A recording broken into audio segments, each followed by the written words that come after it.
حضرت عبداللہ بن عمر رضی اللہ عنہما سے روایت ہے کہ انہوں نے فرمایا، میں نے رسول اللہ صلی اللہ علیہ وسلم کو فرماتے ہوئے سنا، اسلام کی بنیاد 5 چیزوں پر رکھی گئی ہے، اللہ کے سوا کوئی معبود نہیں اور محمد صلی اللہ علیہ وسلم اللہ کے رسول ہیں۔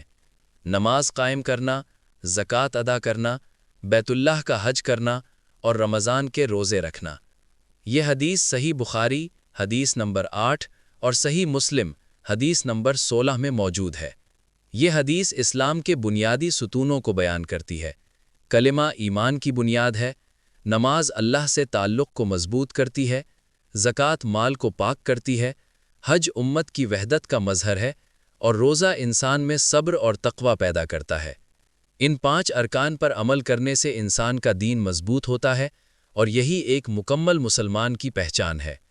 اگر آپ دین اسلام کو آسان اور گہرائی سے سمجھنا چاہتے ہیں تو ہمارے چینل نوائے فاروقی کو سبسکرائب کریں، ویڈیو کو لائک کریں اور شیئر کریں۔